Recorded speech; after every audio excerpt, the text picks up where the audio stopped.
আমাদের সংগঠনের রাজ্য কমিটির সম্পাদক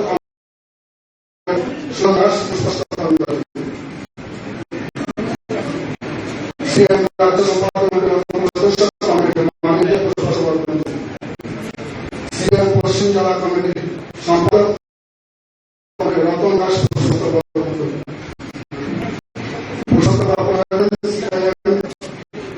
সদর মহকুমা কমিটির সম্পাদক সুভাষ গাঙ্গুলি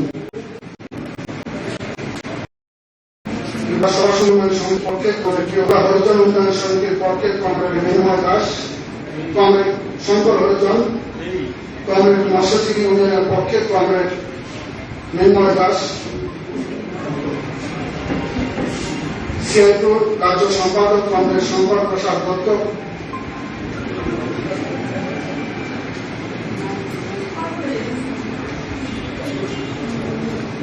সারা ভারত গণতান্ত্রিক নারী সমিতির পক্ষে কংগ্রেস স্বপ্না দত্ত, সিপিআইএম রাজ্য কমিটির সদস্য কমরেড কৃষ্ণা রক্ষিত, ত্রিপুরা ক্যাকমন্তর ইউনিয়নের সম্পাদক কমরেড সামল দেব,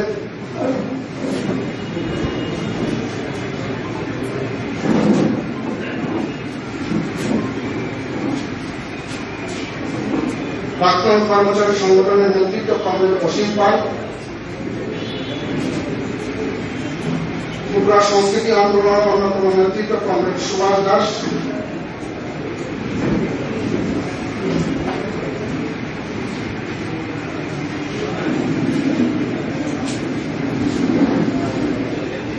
বিধায়ক কমরেড সুদীপ সরকার, বিধায়ক কমরেড রাম দাস, বিধায়ক কমরেড নয়ন সরকার,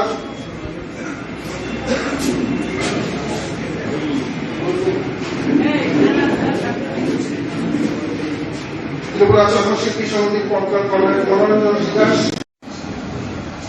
তফসিলি জাতি সমন্বয় সমিতির সাধারণ সম্পাদক কমরেড সুজন দাস, কমরেড নকুল দাস মঞ্চে আসীন আছেন। আপনারা যারা উপস্থিত হয়েছেন এই স্মরণ সভায়, আপনাদের সবাইকে প্রীতি, শুভেচ্ছা এবং অভিনন্দন জানাচ্ছি। থেকে তিনি মোটামুটি ভাবে গ্রামের মধ্যে বেশি জমি বাড়ি, তার বাড়িতে আমার যাওয়ার সুযোগ হয়েছে। তারা আগে থেকে সিদ্ধান্ত নিয়েছিলেন আমরা কিন্তু লেভির ধান দেব না, ফসল ভালো হয়নি, নিজেদেরই খাবারের মতো ধান নেই। তার মধ্যে যারা আপনার অন্যের জমিতে কাজ করে একটা অল্প অংশের ধান পান, বড় অংশতে জমির যিনি মালিক তারা নিয়ে যান, ভাগচাষ যেটাকে বলে। এই সবকিছু দেওয়ার পর সাধারণ কৃষকদের পক্ষে পরিবার প্রতিপালন করা সম্ভব না, কাজে আমরা আগে দিয়েছি, এবার আমরা লেভির দাম দেব না। কারণে সব মানুষ একসাথে মিলে সিদ্ধান্ত করেছেন। সেখানে পুলিশ যখন যায়, গ্রামের মানুষ প্রতিবাদ করে, জবরদস্তি করে, সেখান থেকে ধান সংগ্রহের চেষ্টা হলে পড়ে প্রতিরোধ হয়। সেই প্রতিরোধে সোনাইমুড়ি গ্রামে একজন কৃষি শ্রমিক, তার নিজের কোন জায়গা ছিল না, রবীন্দ্র মালাকার, কমরেড বিধুভূষণ মালাকার তার সম্প্রদায় ভুক্ত, সে আক্রান্ত হয় এবং পুলিশের হাতে প্রাণঘাত শহীদ হয়। আমরা তখন কলেজে পড়ি, সেই সময়ে এই যে হত্যাকাণ্ডের ঘটনা সারা ত্রিপুরার মধ্যে প্রচন্ড ক্ষোভের সৃষ্টি করে। এটা শুধু লেভি দানের বিরুদ্ধে, লেভি ধান সংগ্রহ করার বিরুদ্ধে প্রতিবাদ, একে ভিত্তি করে বিক্ষোভ ঘটনা তা না। যেটা আমি বলবার চেষ্টা করলাম, নানা বিষয়ে বিক্ষোভগুলো এটাকে ভিত্তি করে আপনার নিজেদের ক্ষোভ প্রকাশ করার একটা যেন সুযোগ হলো, সবাই মিলে সেখানে রাস্তায় নামার চেষ্টা করবে। আমরা ত্রিপুরা বন্ধের ডাক দিয়েছিলাম ছাত্রদের সংগঠনের তরফ থেকে। আমরা সিদ্ধান্ত গ্রহণ করেছিলাম, তখন আমরা যে ছাত্র সংগঠন করি তার নাম হচ্ছে ত্রিপুরা রাজ্য ছাত্র ফেডারেশন, সংক্ষেপে আমরা এসএফ বলতাম, স্টুডেন্টস ফেডারেশন বলতাম।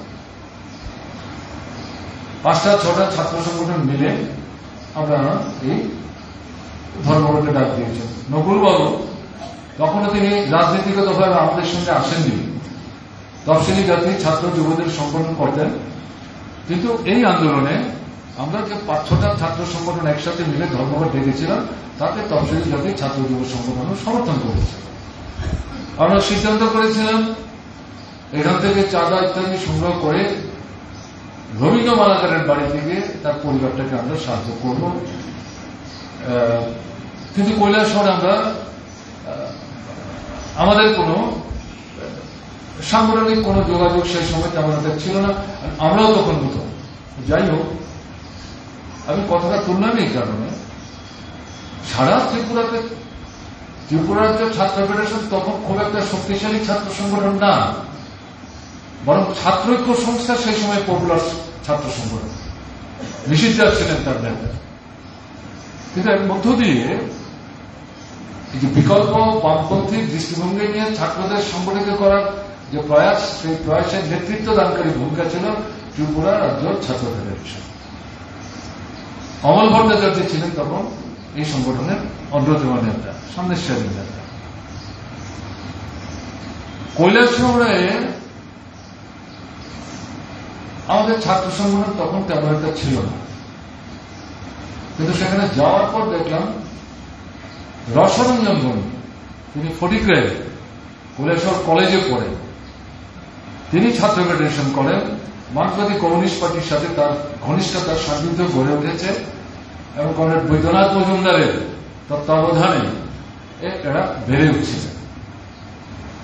এবং গিয়ে আমরা শুনলাম, আমরা যে ধর্মঘটে ডাক দিয়েছিলাম, দারুণ সফল ধর্মঘট, আগরতলা তো খুবই ভালো হয়েছে। কৈলাসহরে এই ধর্মঘটের ডাক দেওয়ার জন্য শুধু রসরঞ্জন বণিক মাইকে একটা মাইক বেঁধে একাই প্রচার করতে বেরিয়েছেন, তার সঙ্গে কেউ ছিল না। অভিজ্ঞতা হচ্ছে যে একটা এই যে মাইকে যে আবেদন করলেন, ঘোষণা দিলেন, তাতে কিন্তু বন্ধ হয়ে গেছে, কেউ বাধা দেওয়ার চেষ্টা করেনি। যাই হোক, সেই সময় থেকে কৈলাসহর কলেজ, কৈলাসহর, তখন কৈলাসহর অবিভক্ত বেশ বড় মহকুমা, এখন লংতরাই ভ্যালি যেটা, কুমারঘাট, এগুলো সব কৈলাসহর মহকুমার মধ্যে ছিল। সেই জায়গাতে ছাত্র সংগঠন বলুন, যুব সংগঠন বলুন, তেমন একটা শক্তিশালী না।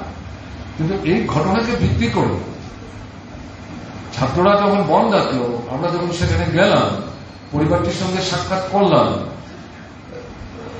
তার স্ত্রীর হাতে আমরা আমাদের সংগৃহীত অর্থ তুলে দিলাম, এবং যে ভদ্রলোকের বাড়িতে ধান লুট করবার জন্য প্রথম দিয়েছিল তার বাড়িতে আমরা গেলাম, তিনি আমাদের এই বাড়িগুলিতে নিয়ে গেছেন। কারণ না, তখন সেখানে রসরঞ্জন দেব ছাত্র সংগঠন তৈরি করবার জন্য একটা অনুকূল পরিবেশ তৈরি হয়। সেই যে অনুকূল পরিবেশ পরিমণ্ডল সারা ত্রিপুরার পাশাপাশি কৈলাসহরে কিন্তু তৈরি হয়, এবং সেই পরিমণ্ডলের মধ্যেই দেখা গেল এই দৃষ্টিভঙ্গিতে তাদেরকে জয়যুক্ত করে এই কমিউনিস্ট আন্দোলনের ছত্রছায়া নিয়ে আসার ক্ষেত্রে যারা সেই সময় গুরুত্বপূর্ণ ভূমিকা নিয়েছেন, অলি সরকারের পাশাপাশি তাদের মধ্যে অন্যতম ছিলেন কমরেড বিধুভূষণ মালাকার। এবং সবচেয়ে বড় কথা হচ্ছে, বিধুভূষণ মালাকার পার্টির একজন সংগঠক ছিলেন, সুশৃঙ্খল সংগঠক, এবং তার সামর্থ্যের সীমাবদ্ধতার মধ্যে পার্টি থেকে তাকে যে দায়িত্ব সাংগঠনিক কাজের জন্য দেওয়া হতো, তিনি মাথা পেতে এগুলো নিতেন এবং তার রূপায়ণের জন্য শেষ পর্যন্ত চেষ্টা করতেন। এবং এই কাজের সাফল্যের নিদর্শনই তো আপনার কৈলাসহর মহকুমাতে কমিউনিস্ট আন্দোলন বিস্তার ঘটে, নানা অংশের মধ্যে পার্টি ঢুকবার চেষ্টা করে, বিভিন্ন অংশের মধ্যে পার্টির প্রভাব প্রতিপত্তি বাড়ে, এবং একটা নেতৃত্ব দানকারী শক্তি হিসাবে গুরুত্বপূর্ণ ভূমিকা নেয়। এই ইতিহাসে কমরেড বিধুভূষণ মালাকারের নাম অন্তর্ভুক্ত থাকবে, তাকে বাদ দিয়ে এই কৈলাসহরের সামগ্রিক এই যে আন্দোলন, তার ইতিহাস কিন্তু লেখা যাবে না। অত্যন্ত গুরুত্বপূর্ণ ভূমিকা কমরেড বিধুভূষণ মারাত্মা সেখানে পালন করে গেছেন। পরপর 7 বার বিধায়ককে যে কেউ হতে পারে, পরপর 7 বার বিধায়ক হওয়া কিন্তু চাকরিটাই কথা। এবং পরবর্তী সময় যখন তাকে অব্যাহতি দেওয়া হল, নূতন একজন যুব অংশের কমরেড সমীরণ মালাকা, তাকে যখন প্রার্থী করা হল, বিধু কিন্তু একবারের জন্য তাতে বিরাটভাষণ হন। আমাকে কেন বাদ দিলেন, আমি কি অপরাধ করলাম? তেমন না, কারণ সে বিধায়ক ছিলেন, অল্প সময়ের জন্য মন্ত্রী ছিলেন, এবং আমাদের 12 জনের বেশি মন্ত্রী করা যাবে না, তাতে এক দুজন মন্ত্রীকে আমাদের কমাতে হবে, তার মধ্যে বিধুকেও কমাতে হলো। এগুলো নিয়ে কোনো প্রশ্ন নাই। কিন্তু পার্টি যখন সমস্ত বিষয়গুলি বুঝিয়ে বলল, কোনো প্রশ্ন নাই।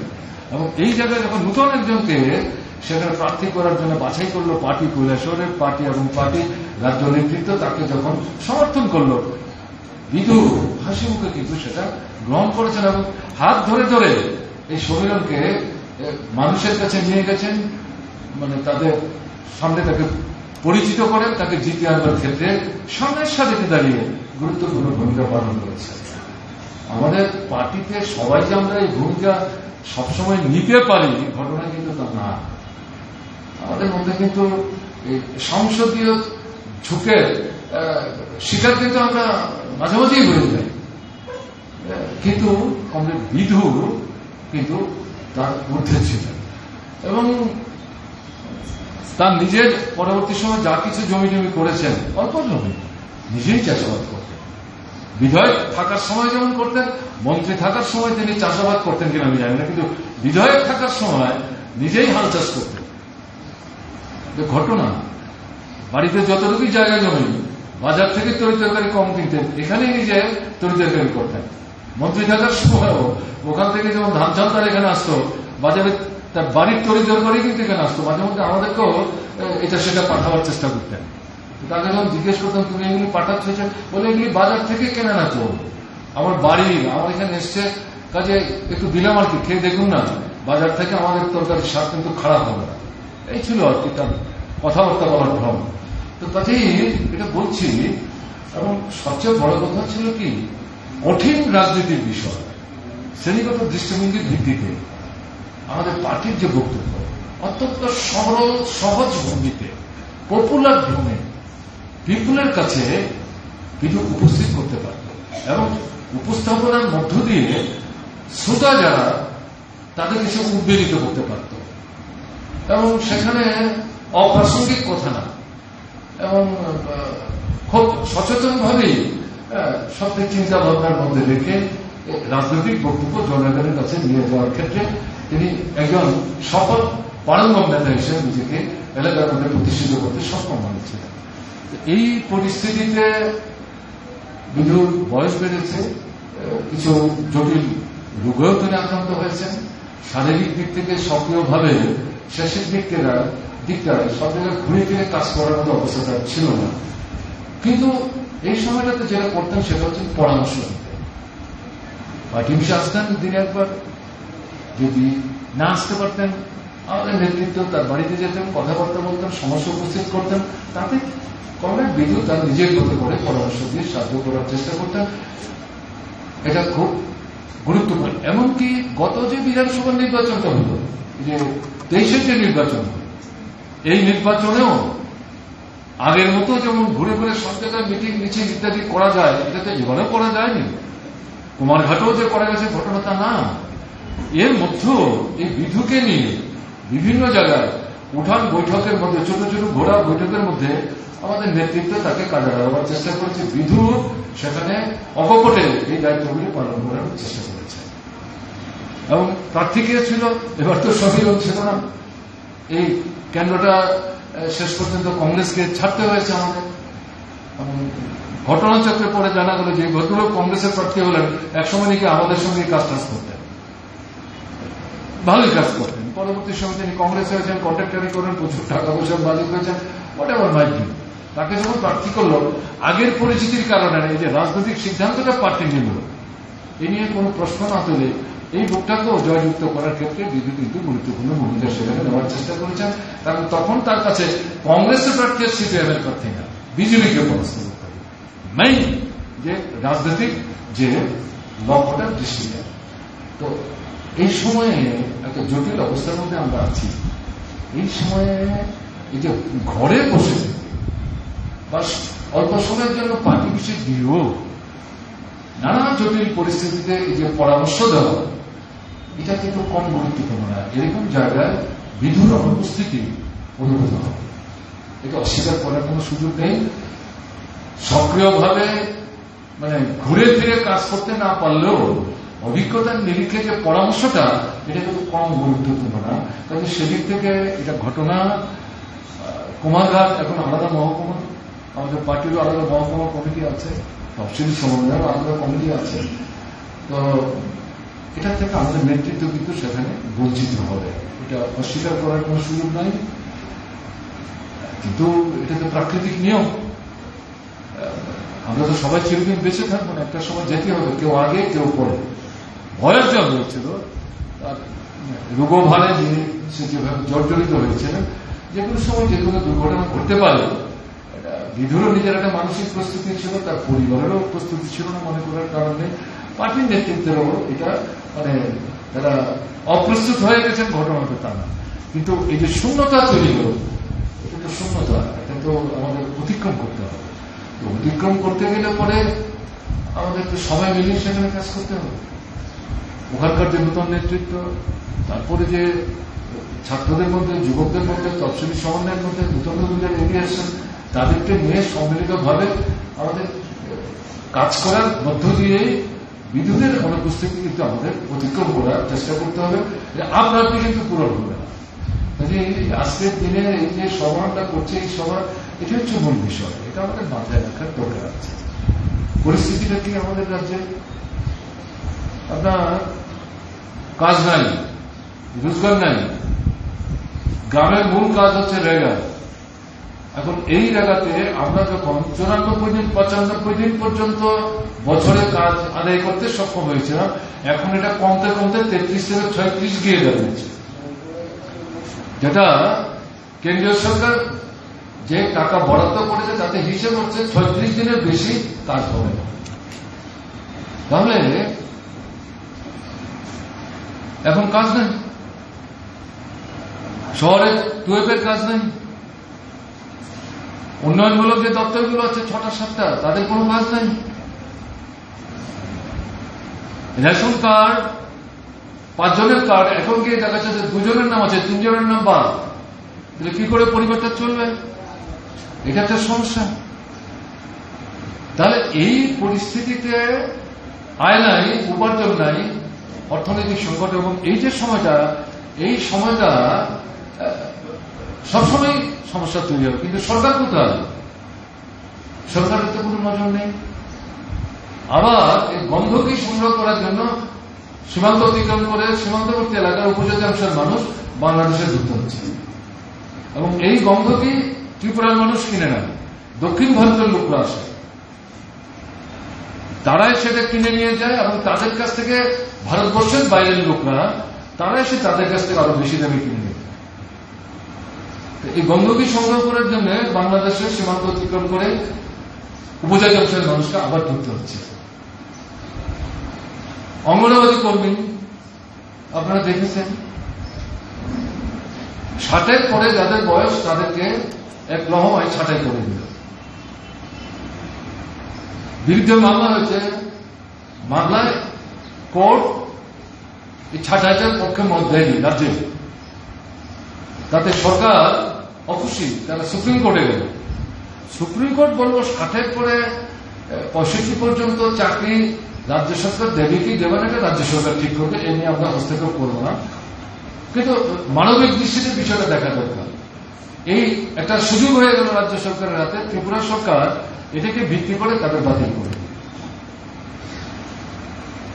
করে দিল। এই মাস থেকে তার বাতিল হয়ে গেল। শত শত না, কয়েক হাজার যাদের 60-এর নিচে বয়স হচ্ছে, অঙ্গনবাদী কেন্দ্রের মাধ্যমে শিশুদের খাবারের ব্যবস্থা করে, তারাই দোকান থেকে বাকিতে কিনে আনেন। তারা নিজেরাও বেতন পাচ্ছেন না, বাকিতে যে জিনিস চাল ডাল নুন তেল কিনে আনলেন দোকানদার চাপ দিচ্ছে, এরপর থেকে পয়সা দেবে, কিন্তু সরকার দেবে তাদেরকে, টাকা পাচ্ছেন না। এবং আপনারা লক্ষ্য করছেন বিশেষ করে ট্রাইবেল এলাকায়, এডিসি এলাকাতে একটার পর একটা সরকারি অফিস তারা গিয়ে তারা লাগাচ্ছেন। যে কি হচ্ছে, আমাদের নিজেরও খবর নেই, দোকানেরও পয়সা দিতে পারছে না, আমরাই আক্রান্ত হচ্ছি। কি হচ্ছে, এই অফিসগুলো রেখে কিনা কোথায় সরকার? সরকার নাই তো। পাম্প অপারেটর এর আগের 5 বছর যেমন ছাঁটাই করছে, আবার এবার নতুন করে আবার ছাঁটাই করতে শুরু করেছে।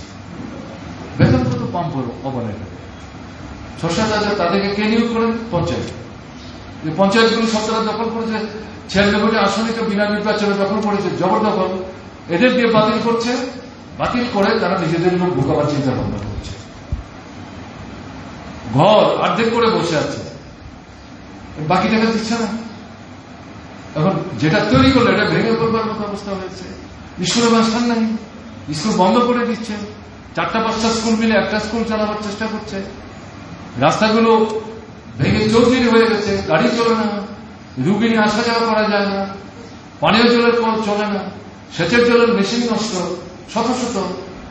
এই সময় চাষ করতে গেলে পরে সেচের জলের দরকার আছে, এটা করা যাচ্ছে না। গভর্নমেন্ট কোথায়? গভর্নমেন্ট নাই তো। তো এই পরিস্থিতিতে দরকারটা কি? ভোটের আগে নানা প্রলোভন তারা দিয়েছেন, এবং তাদের কি বক্তব্য ছিল? তারা বুঝতে পেরেছিলেন তাদের পায়ের তলার মাটি চলে যাচ্ছে, এবং বামফ্রন্ট যে নতুন একটা উদ্যোগ নিয়ে অবিজেপি শক্তিকে সংহত করে বিকল্প একটা সরকার তৈরি করার ডাক দিয়েছে, বিজেপিকে পরাস্ত করো, এটা মানুষ গ্রহণ করছে। তাতে তারা হেরে যেতে পারে, ফলে এরা গিয়ে মানুষকে ভয় দেখাতে শুরু করেছে। বামফ্রন্ট যদি সরকারে আসে তাহলে যে কি সুযোগগুলো আমরা দিচ্ছি এগুলো সব কিন্তু তারা বাতিল করে দেবে। মিথ্যে কথা। আমাদের অসুবিধা হচ্ছে, আমাদের তরফ থেকে সংগঠনটা সেভাবে আক্রমণের মুখে গুছানো যায়নি।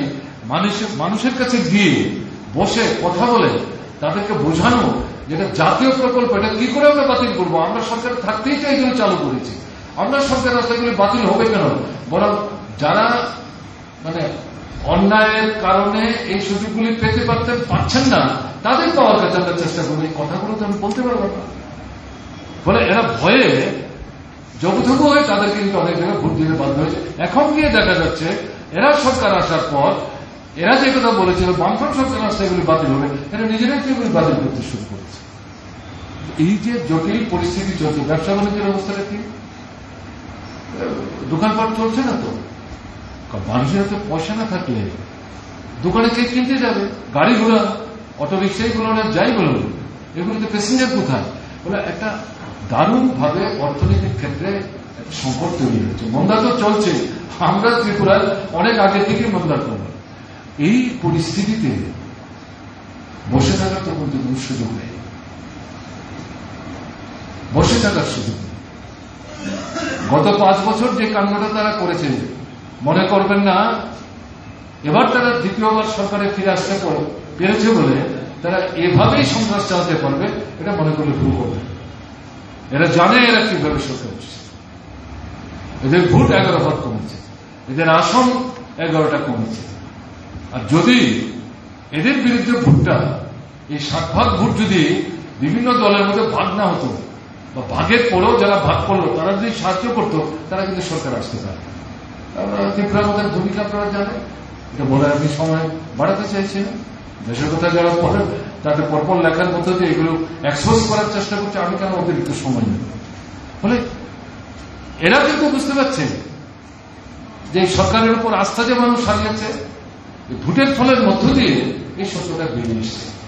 প্রধানমন্ত্রী প্রাণপণ চেষ্টা করেছেন ভোটের 10 মাস আগে থেকে, ভোটের সময়ও 18 নির্বাচনে যেভাবে ঢক্কা নেড়ে কথা বলার চেষ্টা করেছেন, 23 নির্বাচনে কিন্তু ঢক্কা নেড়ে না, অত্যন্ত বিনয়ের সাথে হাত কচলায় হাত জোর করে শান্তভাবে বুঝাবার চেষ্টা করেছেন। আর মূল আক্রমণ হচ্ছে সিপিআইএম কেরালায়, সেখানে নিজেরা ধস্তাধস্তি করছে, আর এখানে কংগ্রেসের সঙ্গে তারা দৃষ্টি করছে। এটাকেই পলিটিক্যালি অ্যাটাক করেছে, কারণ বুঝতে পেরেছে যে এটাই তাদেরকে সমস্যায় ফেলে দেবে। কারণ এদের ভোটেই এরা 18 নির্বাচনে জয়যুক্ত হতে পেরেছে। কাজে অত্যন্ত দিনে 35, 39, 40, 41 মিনিট যে কথা বলেছেন, এই জায়গায় কথা বলছেন, কিন্তু তারপরে রক্ষা করতে পারলেন না। জয় হয়েছে, কিন্তু তাদের দলে যারা দুর্বৃত্তপনা করে, পলিটিক্যাল দুর্বৃত্ত যারা, তারা কিছুই রাজনীতি বুঝে না যদি আমরা মনে করি, তাহলে ভুল করবো। তারা যেমন দেশের খবর রাখে, রাজ্যের পরিস্থিতি রাখে, হিসেব নিকেশ তো তাদেরকেও আছে। কোন কোন আসনগুলি কিভাবে তারা জিততে পারলো, হাতটাতে কোনো মতে রক্ষা করতে পেরেছে, তারপরে গিয়ে 32-33টা আসন এরা বুঝে না, তারা মনে করার কারণ নেই। কাজেই প্রাথমিক পর্যায়ে ক্ষোভে, বিক্ষোভে, জেদে এত কম আসন, এত পয়সা খরচ, তাকে আক্রমণ করেছে। কিন্তু লক্ষ্য করবেন, সেই আক্রমণের যে ব্যাপকতা, তেজ, এটা কিন্তু রক্ষা করতে পারছে না। আগের মতো কিন্তু ছেলেদের জয় করতে পারছে না, এটা মনে রাখতে হবে। কিন্তু সন্ত্রাস বন্ধ হয়েছে, এটা মনে করার কোনো কারণ। এখন সন্ত্রাসের চেহারা পাল্টেছে, গত 5 বছর করেছে, এখন এটা আরো তীব্র করার চেষ্টা করেছে। টাকা আদায় করছে জোর করে, কর্মচারী থেকে শুরু করে দোকানদার, অটোরিকশা চালক থেকে আরম্ভ করে রিক্সা চালক, এগুলো করছে। অনেক জায়গায় টাকা দিয়ে বাড়িতে যাওয়ার ব্যবস্থা করার পরও বাড়িতে গিয়ে বাড়িতে থাকতে পারছে না, আবার আক্রান্ত হচ্ছে, আবার ফিরে আসছে। তো এই পরিস্থিতিতে এখানে যে শত শত ছেলে যুক্ত হয়ে এই কাণ্ড কারখানাগুলি করছে, ঘটনার কান্না। এবং সরকারের নেতৃত্ব বুঝতে পারছে যে সন্ত্রাস করে জনগণের মধ্যে ভিত্তি তৈরি করা যায় না, আর জনমত সঙ্গে টেনে আনা যায় না। এই উপলব্ধি খানিকটা যদি না থাকে, তাহলে প্রকাশ্যে মোটামুটি বলতে বাধ্য হচ্ছে, তো এটা না, এটা না, এটা না, এটা না। এখন প্রকাশ্যে বলছে, ভেতরে তারা কি করছে এটা মানুষ উপলব্ধি করার চেষ্টা করছে। কাজে এই জায়গায় দাঁড়িয়ে যেটা বলবো, চুপ করে বসে থাকলে তো হবে না, ঘর থেকে বেরোতে হবে, মানুষের কাছে যেতে হবে, আমাদের যাওয়ার একটা পরিবর্তন তৈরি হয়েছে আগের 5 বছরের মতন। এই কারণে কথা বললাম, ফলে যেতে হবে। বড় বড় জটিল কঠিন রাজনৈতিক বিষয় নাইবা বললাম, আন্তর্জাতিক পরিস্থিতি নিয়ে সময় নাইবা দিলাম, জাতীয় পরিস্থিতি তো নিশ্চিতভাবে বলবো। বিজেপি সরকার চালাচ্ছে দিল্লি থেকে, তাদের যে রাজ্যের যে সরকার ত্রিপুরা থেকে ভালো চালাচ্ছে, ঘটনা তারা ত্রিপুরাতে যেহেতু কমিউনিস্টের বড় শক্তি, ফলে তাদের ভয় ভীতি আরো বেশি, তাই এখানে আক্রমণটা আরো বলা যায় ফিসিস্টিয়ান হচ্ছে। কিন্তু তারপরেও জনগণের কাছে যদি যাওয়া যায়, তাদেরকে যে ঘুরানো যায়, গত নির্বাচনের ফলাফলের মধ্যে বোঝা গেছে, ঠিক আছে আমরা হয়তো বেশি আসন পাইনি, সরকার থেকে তাদের হটাতে পারিনি, কিন্তু তার কিনারায় তো প্রায় ত্রিপুরার মানুষ ত্রিপুরাকে নিয়ে যাওয়ার মতো একটা অবস্থা তৈরি করেছিল। কিন্তু এই জায়গাটাতে দাঁড়িয়ে কিন্তু আমাদের এই যে বর্তমান সময়ের যে জ্বলন্ত সমস্যা, কাজ, খাদ্য, রুটি রুজি, বেঁচে থাকার প্রশ্ন, অন্য বিষয় বলতে গেলে পরে মানুষই কিন্তু সামনাসামনি না বললে পেছনে বলবে, আরে এই সমস্ত কথাবার্তা বলছে, আমরা যে খেতে পাচ্ছি না এগুলো নিয়ে কোনো কথা বলছে না, কি হচ্ছে? এগুলো মাথায় রাখার দরকার আছে। এখনকার যে জ্বলন্ত সমস্যা, মানুষের জীবনের যে দৈনন্দিন সমস্যা, একে ভিত্তি করে রাজ্যে যেমন সাধারণ একটা সমস্যার চেহারা চরিত্র, আবার আপনি যখন মহকুমায় যাবেন, তার ব্লকে যখন যাবেন, ব্লকের কোন গ্রামে যখন যাবেন, তখন সেখানে গিয়ে দেখবেন এই সমস্যার পাশাপাশি সেখানে আরেকটা বিশেষ ধরনের সমস্যা আছে।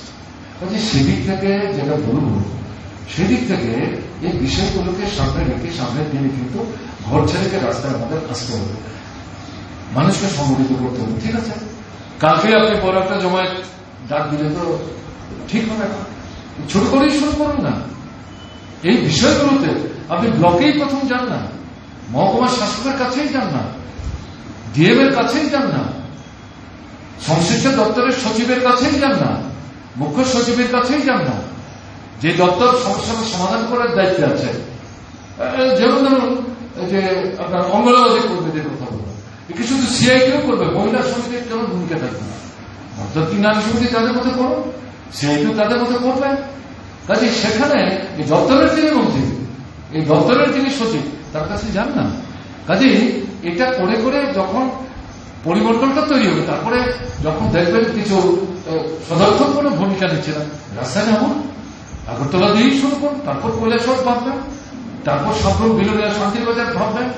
কেমন না, সবকিছু সব জায়গা থেকে টেনে এনে শুধু আগরতলায় একটা করলাম, যারা এলাকায় কিছুই করলেন না, নিজের পকেটের পয়সা খরচ করে আগরতলায় হয়তো আসেন, কিন্তু এলাকায় মুখ দেখাতে চান, এটা করতেই চলবে, চলে না। কাজেই আগরতলায়ও করতে হবে, মহকুমায়ও করতে হবে, ব্লক এলাকাতেও ঢুকতে হবে, সমস্ত করতে হবে। ঢিল পাটকেল আসবে, দৈহিক আক্রমণ আসবে, তাতে কিছু রক্ত ঝরবে।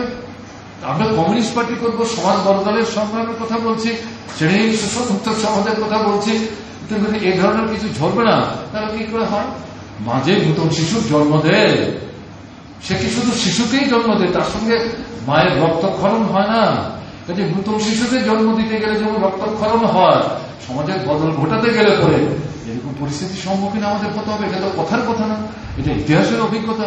কাজে সেই জায়গায় নেতৃত্ব যারা দেবেন তাদের ঝুঁকি আছে, তাদেরকেই তো ঝুঁকি নিতে হবে, তাদেরকেই তো এগোতে হবে। কাজে সেদিক থেকে বিধুভূষণ মালাকার তার স্মৃতিতে স্মরণ সভা করছে মানুষ শুধু ফুলমালা দেওয়ার জন্য, তার কাছ থেকে তো এটা আমাদের শিখতে হবে। কোত্থেকে ওখানকার কমিউনিস্ট আন্দোলনটাকে এই জায়গায় নিয়ে এসে, আমি তো এই কারণে পেছনের ঘটনা বললাম। ছাওয়াল ছিলেন, গণ আন্দোলনের নেতা হয়েছে, গোটা জীবনটাই তো সংগ্রাম মুখর, সংগ্রামী জীবন, এবং সবকিছুতে সামনে, পেছনে না। কাজে এই জায়গায় দাঁড়িয়ে আজকে পরিস্থিতিটা যেখানে দিয়েছে, এই পরিস্থিতি থেকে বেরিয়ে আসতে গেলে পরে মানুষকে সঙ্গে আমাদের মন করতে হবে। পরিস্থিতি অনুযায়ী আপনি আপনার কৌশল অবস্থান ঠিক করবেন। এটা ঝুঁকের বশবর্তী হয়ে চলতে চলবে না, শান্তভাবে পরিস্থিতি বিচার বিশ্লেষণ করে যেখানে যেই ধরনের পদক্ষেপ নিলে বিষয়টাকে ঠিকভাবে সরকারের উপর চাপ সৃষ্টি করার জন্য একটা কার্যকরী অবস্থা তৈরি করা যাবে এবং জনগণ মনে করবে যে না ঠিক অবস্থান দিচ্ছে, এরকম পদক্ষেপ আমাদের দিতে হবে। আমরা বিধুর কাছ থেকে আমরা শিক্ষা নেব এবং তার প্রতি শ্রদ্ধা দেখাবার জন্য এই যে কাজ, শুধু তফসিলি অংশের প্রশ্ন না, তফসিলি অতফসিলি সমস্ত অংশের শ্রমজীবী অংশের মানুষ, তাদের মধ্যে আমাদের কাজের ধারা পাল্টাতে হবে, বাড়াতে হবে। গত বিধানসভা নির্বাচনে গরিব অংশের মানুষ তো বিভ্রান্ত হয়েছে, ভয় দেখিয়েছে, আমরা বুঝতে পারি। মহিলাদের মধ্যে আমাদের একটু সমস্যা হয়েছে, তফসিলিদের মধ্যে চেষ্টা করেছে কিন্তু তেমন ভাবে পারে,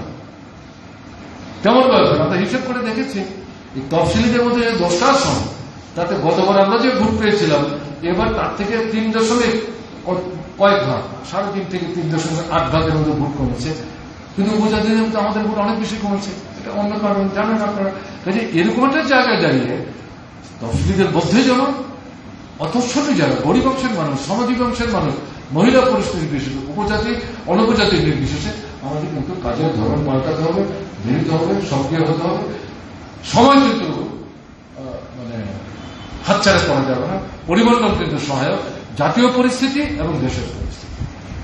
যতই আপনি নিউ ভিস্টা তৈরি করে, কেমন ধর্মের আশ্রয় নিয়ে, ধর্মীয় সুরসুরি যতই অস্তিত্ব রক্ষার চেষ্টা করে, তার পাল্টা ভূমিকা তো শুরু হয়েছে। দেখেছেন, আজকে পত্রিকা পড়লে দেখবেন আগামী 12 জুন বিরোধী দলের নেতাদের মিটিং হবে কোথায়? বিহারে হবে। যে ভদ্রলোককে নিয়ে বিজেপি সরকার চালাতেন, সেই ভদ্রলোক বিজেপিকে ছুড়ে ফেলে দিয়ে তিনিও দুটি এখন সবাইকে একটা জায়গায় নিয়ে যাওয়ার চেষ্টা করছেন। পরিস্থিতি থেকে মানুষকে নিয়ে যাচ্ছে। তো আমরা শুধু এটাই দেখবো, এর থেকে সুযোগ নিয়ে আমরা যদি এখানে ভূমিকা না নেই তাহলে তো হবে না। কাজে এদিক থেকে আপনাদের কাছে আবেদন করবো, কমরেড বিধুভূষণ মালাকারের প্রতি শ্রদ্ধা দেখাবার, আন্তরিক শ্রদ্ধা দেখাবার, এটি হচ্ছে সর্বোত্তম পদ্ধতি। এই পদ্ধতি গ্রহণ করে আমরা এগিয়ে যাব মানুষের সমস্যাগুলো সমাধান করবার জন্য সক্রিয় ভূমিকা গ্রহণ করার মধ্য দিয়ে।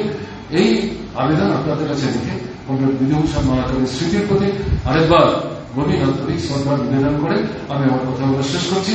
আপনারা ভালো থাকবেন। আমার নমস্কার। মানিক সরকার, কমরেড নকুল দাস পুষ্পস্তবক অর্পণ করছেন। আমাদের সংগঠনের রাজ্য কমিটির সম্পাদক কমরেড সুধন দাস পুষ্পস্তবক অর্পণ করেন। সিপিএম রাজ্য সম্পাদক মন্ডলীর অন্যতম সদস্য কমরেড মানিক দে পুষ্পস্তবক অর্পণ করেন। সিপিএম পশ্চিম জেলা কমিটির সম্পাদক কমরেড রতন দাস পুষ্পস্তবক অর্পণ করেন। পুষ্পস্তবক অর্পণ করেন সিপিএম সদর মহকুমা কমিটির সম্পাদক কমরেড সুভাষিস গাঙ্গুলি,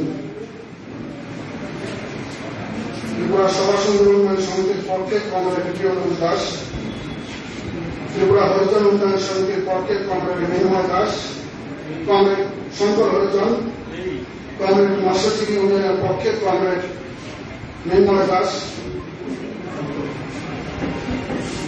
সিআইটুর রাজ্য সম্পাদক কমরেড শঙ্কর প্রসাদ দত্ত,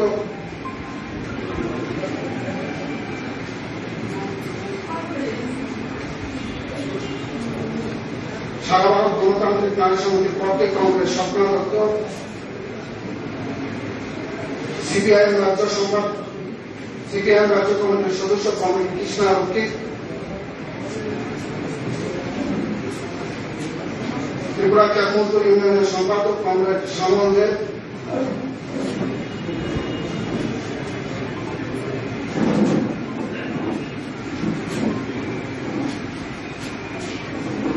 প্রাক্তন কর্মচারী সংগঠনের নেতৃত্ব কমরেড অসীম পাল, ত্রিপুরা সংস্কৃতি আন্দোলনের অন্যতম নেতৃত্ব কমরেড সুভাষ দাস,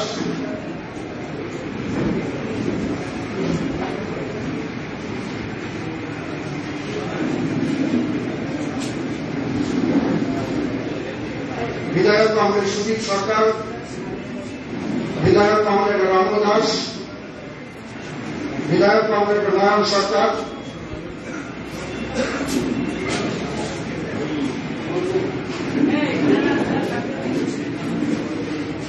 ত্রিপুরা জনশিল্পী সমিতির পক্ষ কমরেড মনোরঞ্জন দাস,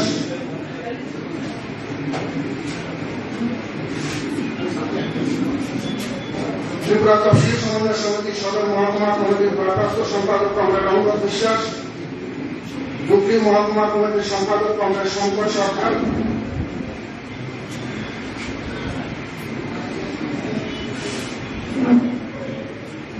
নারী নেত্রী কমরেড রূপা গাঙ্গুলি,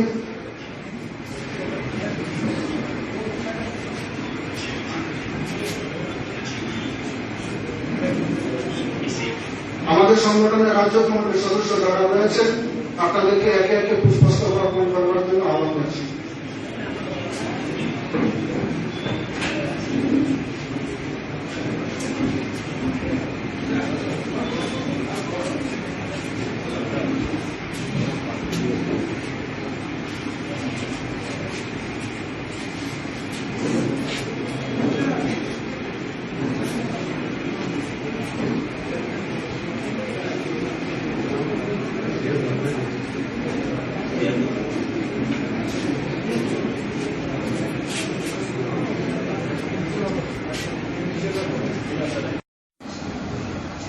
তফসিলি জাতি সমন্বয় সমিতির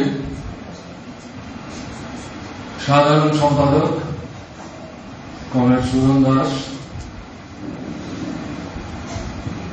কমরেড নকুল দাস মঞ্চে আসীন আছেন। আপনারা যারা উপস্থিত হয়েছেন এই স্মরণ সভায়, আপনাদের সবাইকে প্রীতি, শুভেচ্ছা এবং অভিনন্দন জানাচ্ছি। কথা শুরু করার আগে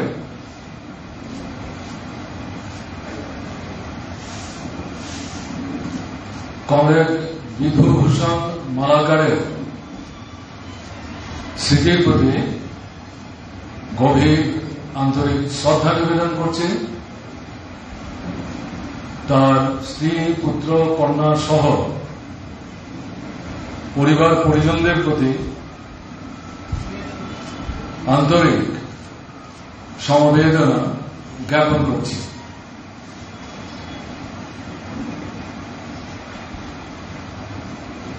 বিধুভূষণ মালাকারের সাথে আমার পরিচয়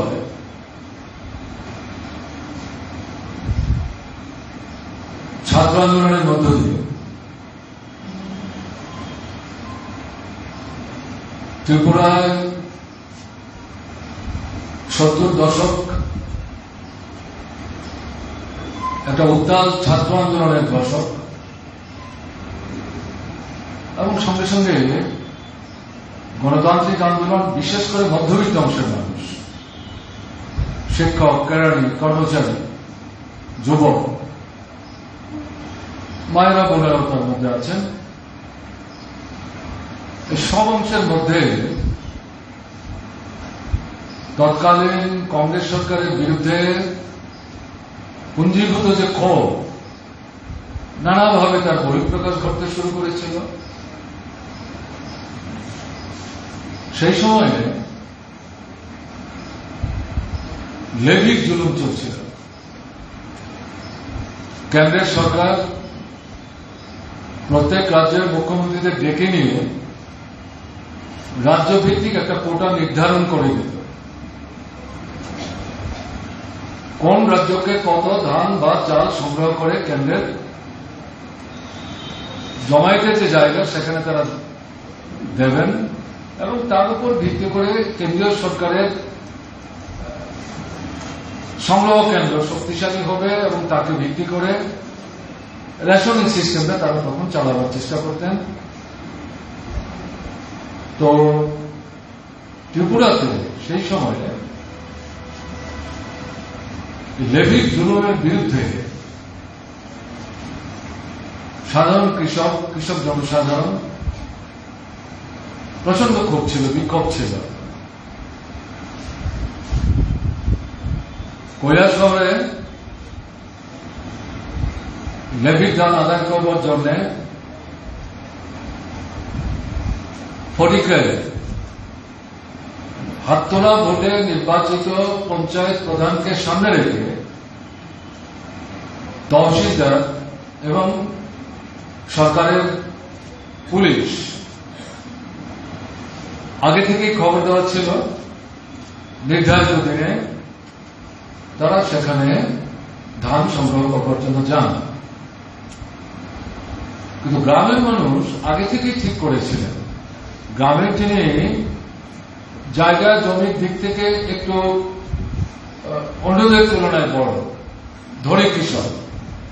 আমরা ধনী কৃষক বলতে যা বুঝি রাজনৈতিক দৃষ্টিভঙ্গি থেকে আমি সেই কথা বলছি না, কিন্তু এই গ্রামের মধ্যে যেই ভদ্রলোকের বাড়ি, যেখানে তারা গেলেন এই ধান সংগ্রহ করার জন্য, জায়গা জমির দিক থেকে তিনি মোটামুটি ভাবে গ্রামের মধ্যে বেশি জমি পান। তার বাড়িতে আমার যাওয়ার সুযোগ হয়েছে। তারা আগে থেকেই সিদ্ধান্ত নিয়েছিলেন আমরা কিন্তু লেভির দান দেব না, ফসল ভালো হয়নি, নিজেদেরই খাবারের মতো ধান নেই।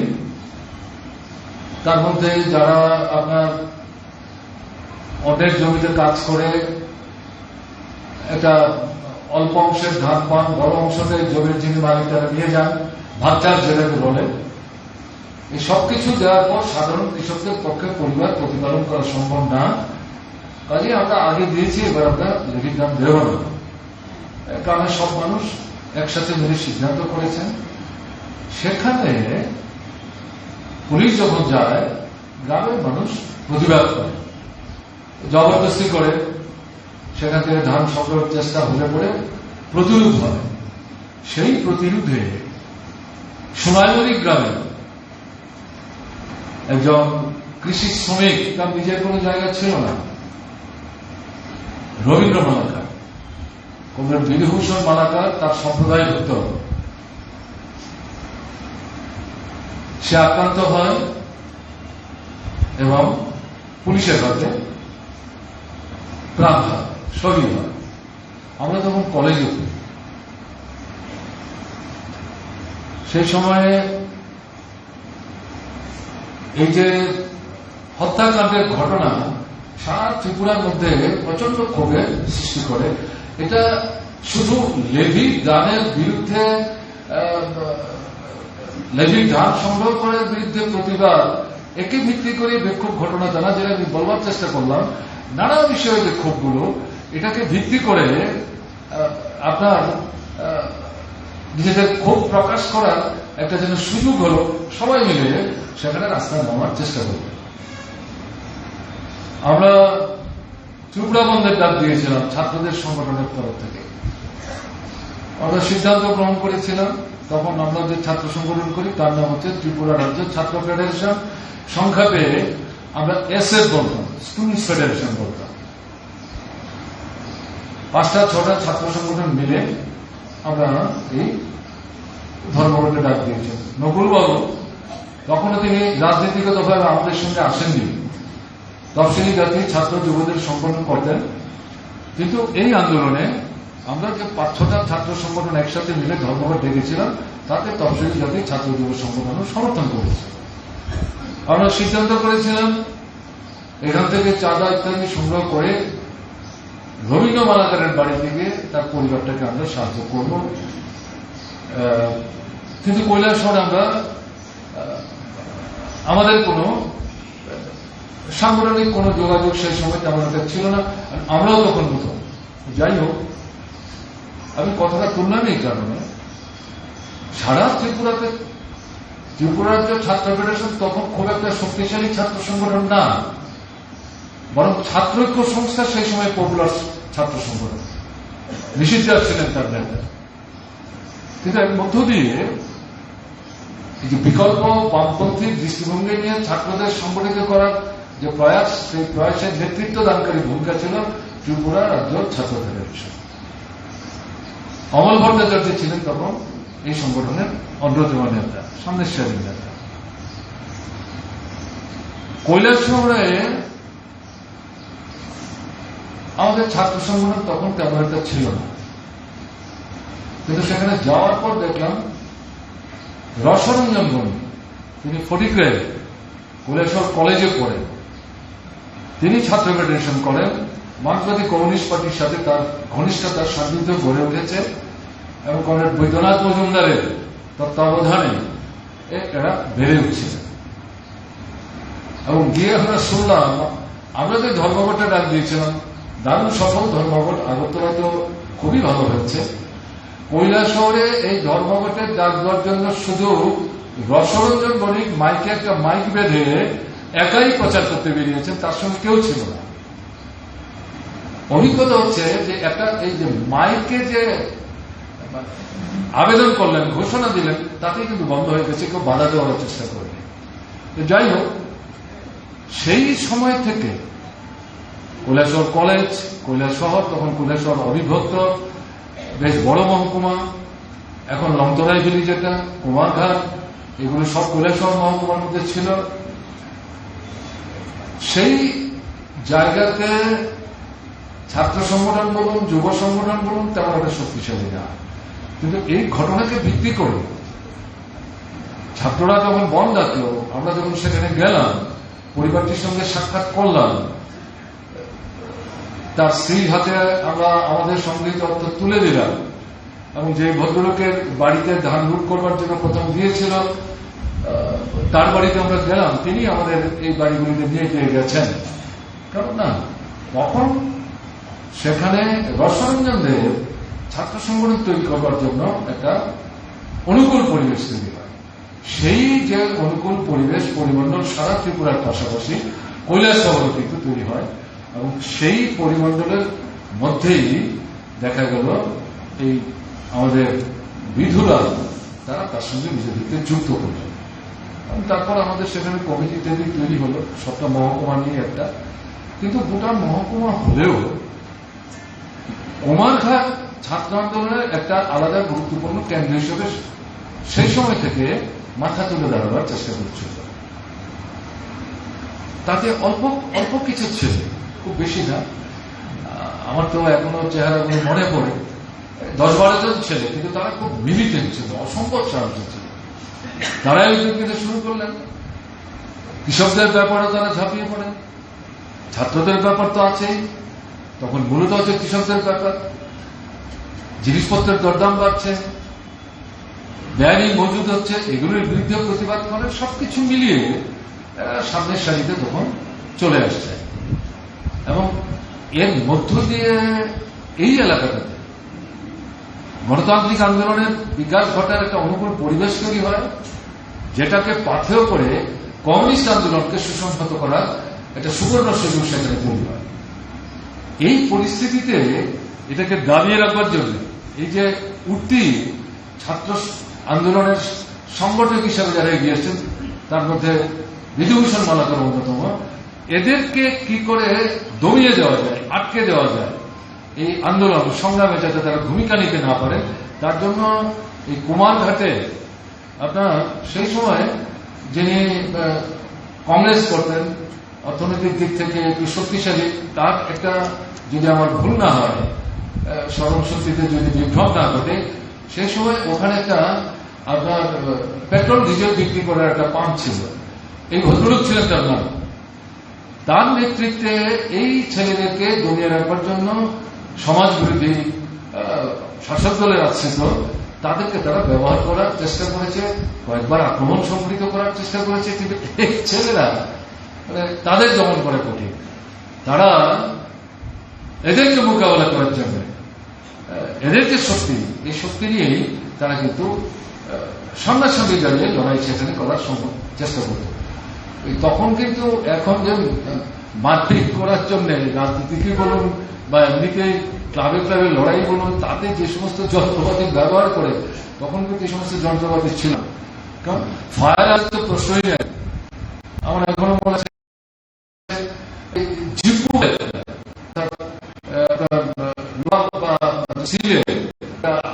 হাতের আঙুল বুলেট ধরে যায়, এটা ঢুকিয়ে এটা বাইরের দিকে একটু সুতাও একটু ধারালো, এগুলোকে তারা পাঁচ ঘুষিমান, এটাই তখন একটা গুরুত্বপূর্ণ মানে আত্মরক্ষা যন্ত্রের মতো।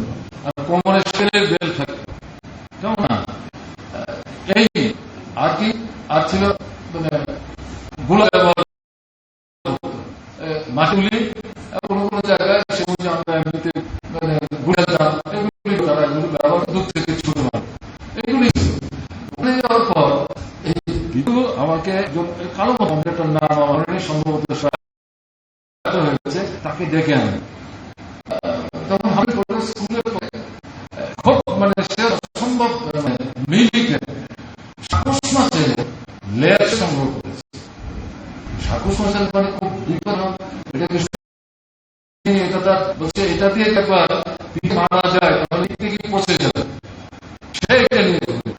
তো বিদ্যুৎ যে বলছে তাকে একটু বলুন না, তাকে তো কোনোভাবেই নিয়ম করা যায় না, তাই যে কখন কার সঙ্গে ঝগড়া দিয়ে দিয়ে সমস্যা দেবে তাকে ডাকলাম। সে বললো না, আমাদের আক্রমণ না করলে আমরা আক্রমণ করতে হবে, এটা কোথায় বললাম, আমরা তো তাদেরকে প্রতি করতে হবে। আমি এই ঘটনাগুলো মনে হচ্ছে বলে কথা বলছি। এইভাবে সংগঠনটা সেখানে তারা গড়ে তুলবার চেষ্টা করছে। আপনারা শুনছিলেন সেখানে স্কুলও তো খুব বেশি না, যখনই আমরা সাংগঠনিক কোন পরিক্রমায় যেতাম, একসাথে 2-3টা মহকুমা, তো ধর্মনগর থেকে এরকম ভাবে করে ফিরছি, গাড়ি করছি, এটা সে গাড়ি থেকে নেমে ছাত্রদের মিটিং অর্থাৎ বিকেল দেখছি বাকিরা সবাই সেখানে জমা আপনার তোলা ছিল একটা কদম ফুলে, ওটার দিকেই বসে আমরা মিটিং করতাম। তার হচ্ছে এই মানে পেট্রোল ডিজেল বিক্রি করার যে পান, দেখছি সেখানে আটজন ছাত্র বন্ধুরা অনেক হয়েছে, যেগুলো বললাম বিদ্যুৎ আসার কথা কিন্তু এই হচ্ছে কি হলো কি বললাম খবর বিদ্যুৎ মিস করে না। তখন বললাম চলো তো একটু বসে থাকবো, তার বাড়িতে যাবো।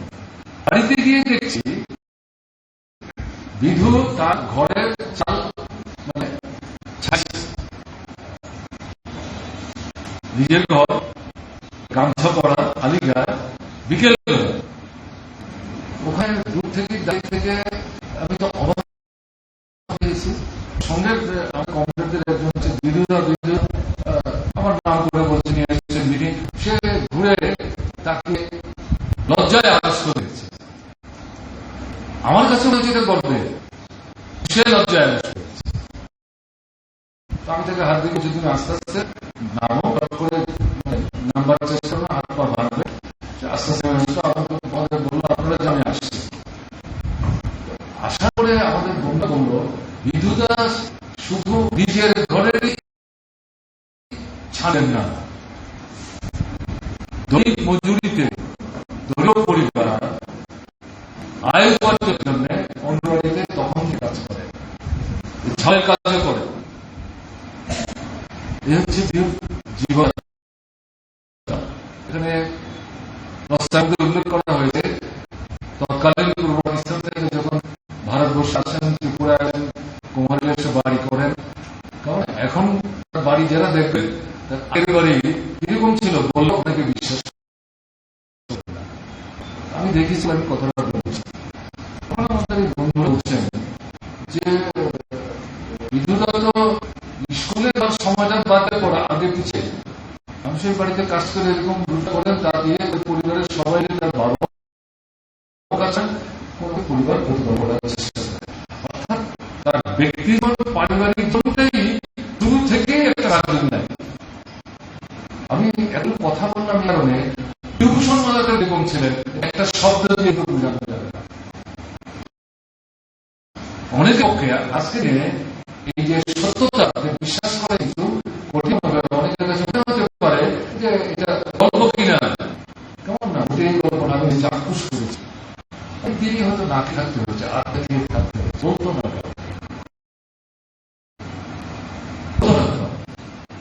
কিন্তু যে ছাত্র আন্দোলনের মধ্য দিয়ে গণতান্ত্রিক আন্দোলনের প্রতি তার ধর্মীবার আকর্ষণীয়, এর মধ্য ধীরে ধীরে কৃষক আন্দোলনের সাথে যুক্ত হবে এবং এই প্রক্রিয়াতে পার্টির সঙ্গে আছে। আমি যেটা বললাম আমার প্রস্তাবের মধ্যে পরবর্তী সময়ে তফসিল মানুষের মধ্যে সঙ্গে করার ক্ষেত্রে প্রধান ছিলেন কমরেড অনিল সরকার। তো সেই সংগঠন সংগঠিত করার ক্ষেত্রে তার মুখপাত্রদের মধ্যে কমরেড বিধুর অন্যতম ছিল। তফসিলি মানুষদের সংগঠিত করতে গিয়ে তিনি ধর্মবাদী দৃষ্টি নিয়ে কিন্তু তফসিল মতো কাজ করতেন, এটা বুঝতে হবে।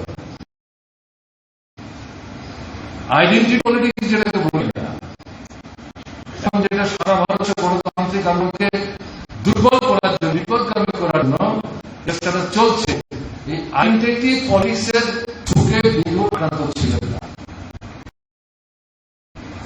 এই অংশ দুর্বংশ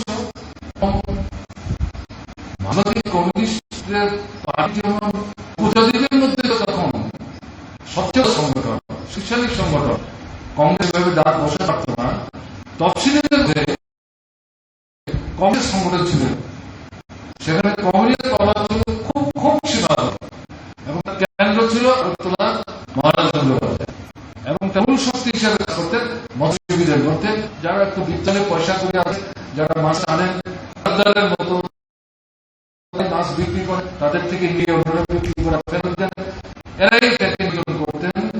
অনিষ্কাররা এদের বিরুদ্ধে সেই সময় বসে আছে এখানে মানিক তখন রানীগঞ্জ স্কুলে পড়তেন, অনিল বাবু তখন রানীগঞ্জ স্কুলের মাস্টার। এদের বিরুদ্ধে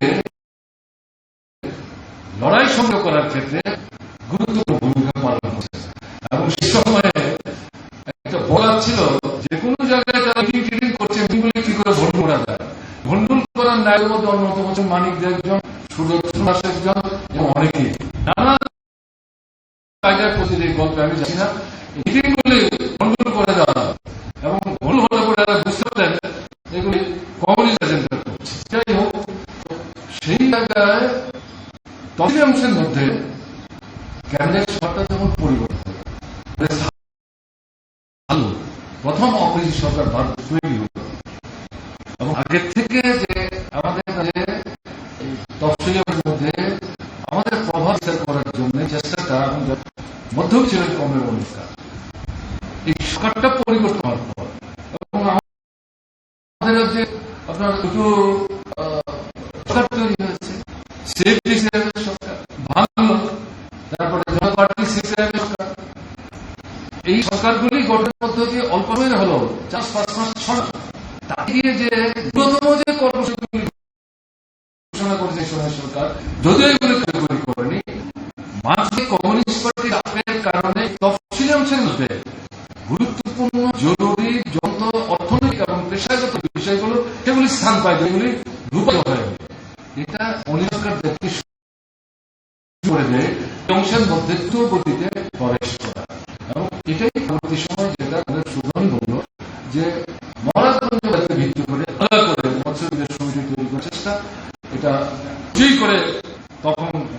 প্রকাশ করা নেই, কিন্তু সরকার দেওয়ার পর সালের কোন একটা সময় গিয়ে ইম্পর্টেন্ট হয়, তারপর আস্তে তফসিলের অন্যান্য যারা আছেন তাদের ভিত্তি করে তাদের সংগঠিত করে আলটিমেটলি এই সম্মানতা প্রথম থেকে তাদের নিজের এলাকাতে এবং পরিবেশন সারা এই অনেক মানুষের মধ্যে ক্ষেত্রে অনেক সরকারের পাশাপাশি একটা গুরুত্বপূর্ণ ভূমিকা নেওয়ার চেষ্টা করেছেন। কিন্তু সবটাই হচ্ছে মার্ক্সবাদী লেনিনবাদী দৃষ্টিকোণ, শ্রেণীগত দৃষ্টিভঙ্গির ভিত্তিতে বর্ণবাদীর ভাবনাটায় আক্ত হয়ে যায়। এরা যারা বর্ণবাদীর ভাবনায় আনত তাদেরকে সংগঠিত করে রাজনৈতিক দৃষ্টিতে তাদেরকে জয়যুক্ত করে এই কমিউনিস্ট আন্দোলন ছত্রছায়ার বিচার ক্ষেত্রে যারা সেখানে গুরুত্বপূর্ণ ভূমিকা নিয়েছেন অনেক সরকারের পাশে তাদের মধ্যে অন্যতম ছিলেন বিধুভূষণ। এবং সবচেয়ে বড় কথা হচ্ছে বিধুভূষণ ঢাকার পার্টির একজন সংগঠন সুশৃঙ্খল এবং তার সাথে সীমাবদ্ধ পার্টি থেকে তাকে যে দায়িত্ব সাংগঠনিক কাজের জন্য দেওয়া হতো তিনি মাথাপিছু করে দিতেন এবং রূপায়ণের জন্য শেষ পর্যন্ত চেষ্টা করতেন। এবং এই কাজের সাফল্যের নিদর্শিত আপনার কৈলাসহর মহম্মদে কমিউনিস্ট আন্দোলন বিস্তার ঘটে, নানাংশের মধ্যে পার্টি ঢুকার চেষ্টা করে, বিভিন্ন মধ্যে পার্টি প্রভাব প্রযুক্তি বাড়ে এবং একটা নেতৃত্বদানকারী শক্তি হিসাবে গুরুত্বপূর্ণ ভূমিকা নেয়। এই ইতিহাসে কমরেড বিভূষণ মালাকার নাম অন্তর্ভুক্ত থাকতে দিয়ে এই কৈলাসহরের সামগ্রিক এই আন্দোলন তার ইতিহাস দেখা যাবে। অত্যন্ত গুরুত্বপূর্ণ ভূমিকা কমরেড বিভূষণ মালাকার সেখানে গ্রহণ করে এসেছে। পরপর সবার বিধায়ককে কেউ হতে পারে, পরপর 7 বার বিধায়ক হওয়া কিন্তু চাকরির কথা।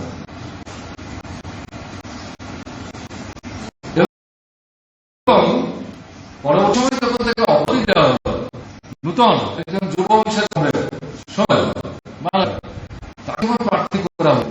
কিন্তু একবারের জন্য তাতে আমাকে বাদ দিন, আমি কি অপরাধ করলাম?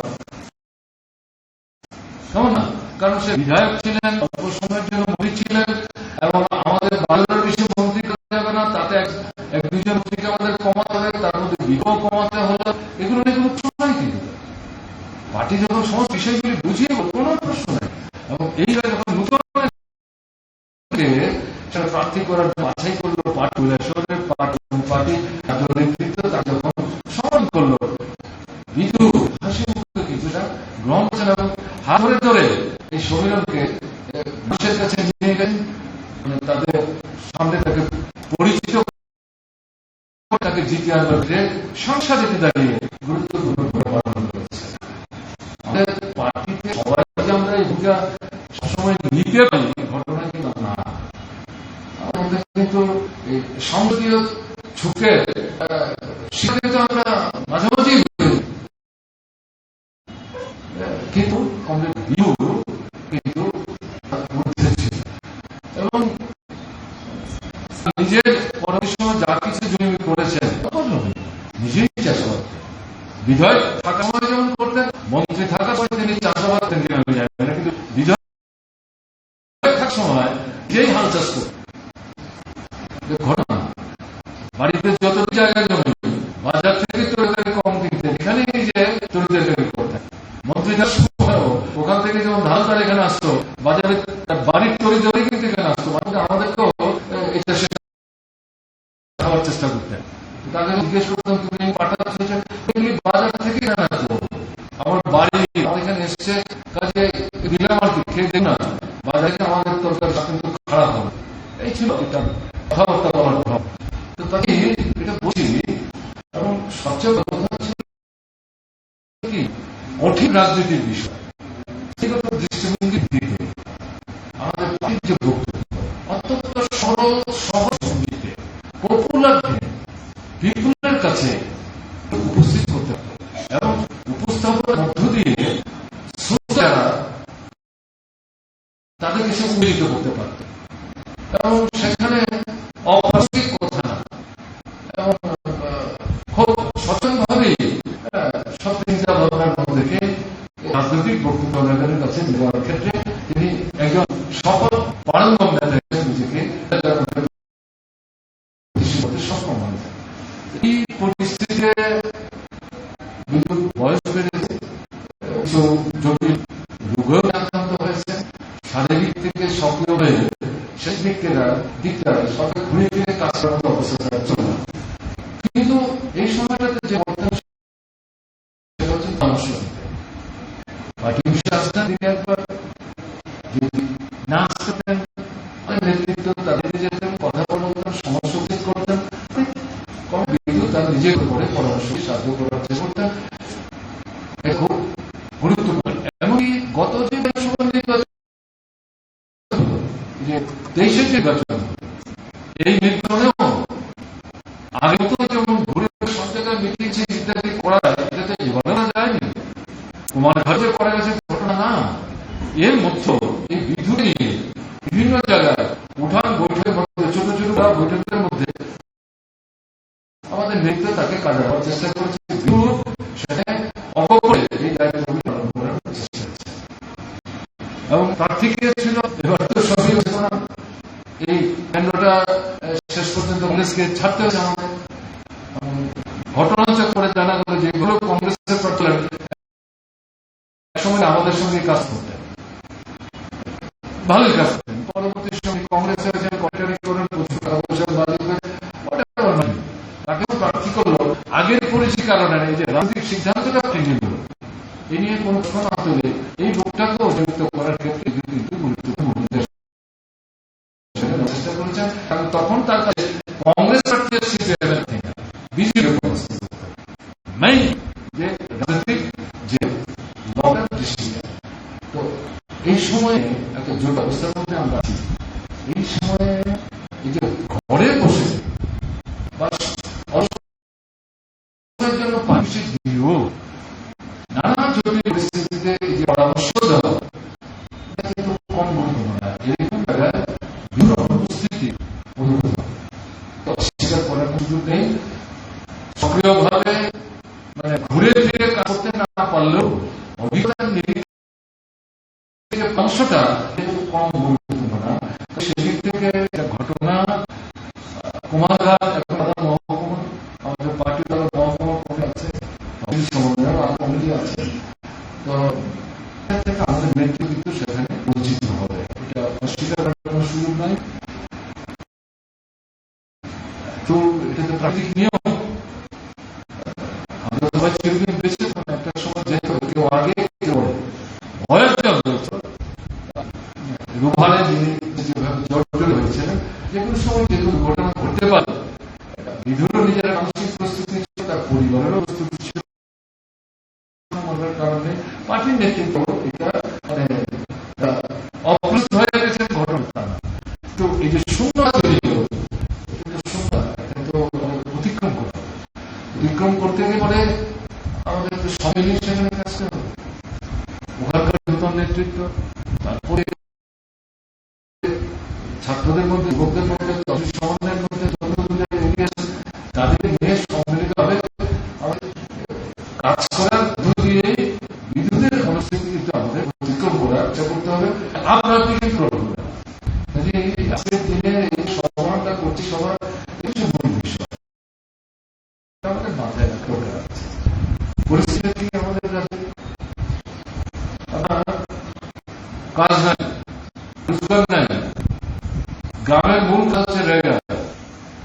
এই জায়গাতে আমরা যখন ৯৯ দিন ৯৫ দিন পর্যন্ত বলে কাজ আদায় করতে সক্ষম হয়েছে, এখন এটা কমতে কমতে ৩৩ থেকে ৩৬ জায়গায়,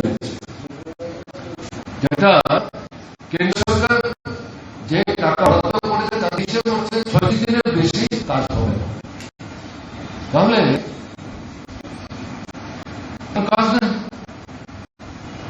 পরে কাজ নেই।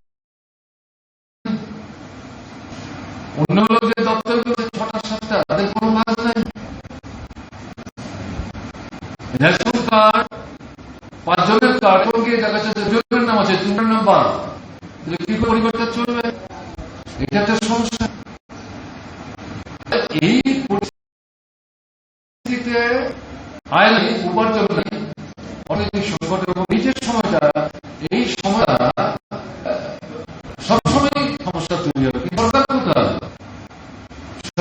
নজর নেই। আবার এই গন্ধকে সংগ্রহ করার জন্য সীমান্ত অতিক্রমের সীমান্তবর্তী উপজাতি অংশের বাংলাদেশ যুক্ত হচ্ছে। এই গন্ধকে ত্রিপুরার মানুষ কিনে নেয়, দক্ষিণ ভারতের লোক তারা এসে কিনে নিয়ে যায়, তাদের কাছ থেকে ভারতবর্ষের বাইরের লোকরা তারা এসে তাদের কাছ থেকে আরো বেশি কিনে নিয়ে যায়। এই গন্ধ সংগ্রহ করার জন্য বাংলাদেশের সীমান্ত অতিক্রম করে উপজাতি অংশের মানুষ আবার যুক্ত হচ্ছে। অঙ্গনবাদী আপনারা দেখছেন, ষাটের পরে যাদের বয়স তাদেরকে এক রকম আইসাই করে দিল। বিরুদ্ধে হয়েছে মানে এই ছাড়ের পক্ষে মধ্যে রাজ্যে তাদের সরকার অফিস তারা সুপ্রিম কোর্ট ও ষাটের পরে ৬৫ পর্যন্ত চাকরি রাজ্য সরকার দেখি দেবেন, এটা রাজ্য সরকার ঠিক করবে, এ নিয়ে হস্তক্ষেপ করবে না। কিন্তু মানব দৃষ্টিতে বিষয়টা দেখা দরকার। এই সুযোগ হয়ে গেল সরকারের হাতে, সরকার এটাকে ভিত্তি করে বাতিল করবে, বাতিল করে দিল। এই মাস থেকে বাতিল হয়ে গেল। শত শত কয়েকটা যাদের ৬০ বয়স হচ্ছে অঙ্গনবাদী কেন্দ্রের মালিক শিশুদের খাবারের ব্যবস্থা, তারাই এখান থেকে বাকি দেখে নেন, নিজেরাও বেতন পান না, বাকিতে যে জিনিস চাল নুন তেল কিনে নেন চাপ দিচ্ছে, এরা পয়সা দেবে, সরকার দেবে টাকা পয়সা। এবং আমরা লক্ষ্য করছেন বিশ্বনাথ ট্রাইবেল এলাকা ডিসি এলাকাতে একটা করে একটা সরকার অফিস তারা গিয়ে তারা হচ্ছে। কি হচ্ছে, নিজেরও খাবার নেই, দোকান পয়সা দিতে পারছে, আমরাই আহত হচ্ছি। কি হচ্ছে এই বিষয়ে কি না, কোথায় সরকার? সরকার নাই তো। পাম্প এর আগে বছর যেমন ছাড়াচ্ছে, আবার এবার নতুন আবার ছাড়াই করছে। পাম্প শস্য তাদেরকে পঞ্চায়েত পঞ্চায়েতগুলো সরকার দখল ছেলেগুলি আসনিতে দখল করে জবরদখল এদের দিয়ে বাদ করছে, বাতিল করে তারা এদের লোক ঢুকাবার চেষ্টা করছে। ঘর অর্ধেক বসে আছে, বাকি দেখা দিচ্ছে না। এখন তৈরি করলে এটা বের করার মতো অবস্থা আছে। স্থান নাই, স্কুল বন্ধ করে দিচ্ছে, ৪টা-৫টা স্কুলে একটা স্কুল চালানোর চেষ্টা করছে। রাস্তাগুলো ভেঙে চৌচির হয়েছে, গাড়ি চলে না, দুই আসা যাওয়া করা যায় না, পানীয় জলের কল হয় না, সেচ জলের মেশিন শক্ত। এই সময় চাষ করতে গেলে সেচের জলের দরকার দেখা যাচ্ছে না। গভর্নমেন্ট কোথায়? গভর্নমেন্ট নাই তো। এই পরিস্থিতি দরকারটাকে ঘুটে নানা রূপ তারা দিয়েছে। এবং কি বক্তব্য ছিল, বুঝতে পেরেছিলেন তাদের পায়ের তোলা চলে যাচ্ছে। যে নতুনরা উদ্যোগ নিয়ে অবিজেপি শক্তি সংহত করে বিকল্প একটা সরকার তৈরি করে ডাক দিয়েছে, বিজেপিকে পরাস্ত করো, এটা মানুষ গ্রহণ করছে। তারা হেরে যেতে পারে, ফলে এরা গিয়ে মানুষকে ভয় দেখাতে শুরু করেছে। বামফ্রন্ট যদি সরে আসে এই সুযোগগুলি আমরা এগুলি সব কিন্তু বাতিল করে দেবে। মিথ্যে কথা। আমাদের অসুবিধা থেকে সংগ্রাম হিসেবে আক্রমণের মুখে বুঝানো যায়নি। মানুষের কাছে গিয়ে বসে কথা বলে তাদেরকে বোঝানো যেটা জাতীয় প্রকল্প, এটা কি করে বাতিল করবো, আমরা সেটা থাকতেই চাই চালু করেছি। আমরা সরকার আসলে বাতিল হবে কেন, বরং যারা মানে অন্যায়ের কারণে এইসবগুলি পেতে পারছেন না তাদের পাওয়ার কাছে চেষ্টা করবে। কথাটা তো আমি বলতে পারবো না। বলে এরা যৌথ তাদেরকে কিন্তু অনেক জায়গায় বাধ্য হয়েছে। এখন গিয়ে দেখা যাবে এরা সরকার আসার পর এরা যে বলেছিল বামফ্রন্ট রাস্তাগুলি বাতিল, এটা নিজেরাই গুলি বাতিল করতে শুরু করেছে। এই যে জটিল পরিস্থিতি হচ্ছে, ব্যবসা বাণিজ্যের দোকান চলছে না তো, পয়সা না পেলে দোকানে কে যাবে, গাড়ি অনেক সেই তুলনায় যাই কিন্তু প্যাসেঞ্জার কোথায়? বলে একটা দারুণ ভাবে অর্থনীতির ক্ষেত্রে সংকট তৈরি হয়েছে। মন্দা তো চলছে, আমরা অনেক আগে কি মন্দা করবো। এই পরিস্থিতিতে বসে থাকা বলতে কোনো সুযোগ, বসে থাকার সুযোগ। গত ৫ বছর যে কাণ্ডটা করেছে মনে করবে না এবার তারা দ্বিতীয়বার সরকারের রাস্তা পেরেছে বলে তারা এভাবে সন্ত্রাস চালাতে পারে এটা মনে করবে। এরা জানে এরা কিভাবে ভোট 11 ভাগ করছে, এদের আসন 11টা কমেছে। আর যদি এদের বিরুদ্ধে 7 ভাগ ভোটে বিভিন্ন দলের মধ্যে ভাগ হতো, ভাগের পরেও যে ভাগ করলো তারা যদি সাহায্য করতো তারা কিন্তু সরকার আসতো। তারা ত্রিপুরার মধ্যে বিচার করা জানে, এটা বোধহয় সময় বাড়াতে চাইছে। তাদের পর্দাখার মধ্যে যে এগুলো এক্সপোজ করার চেষ্টা করছে, আমি কেন একটু সময় নেই বলে এরা কিন্তু বুঝতে পারে যে ঈশ্বরের উপর আস্থা যেমন সারিয়েছে ভোটের মধ্য দিয়ে এই সত্যতা দিয়েছে।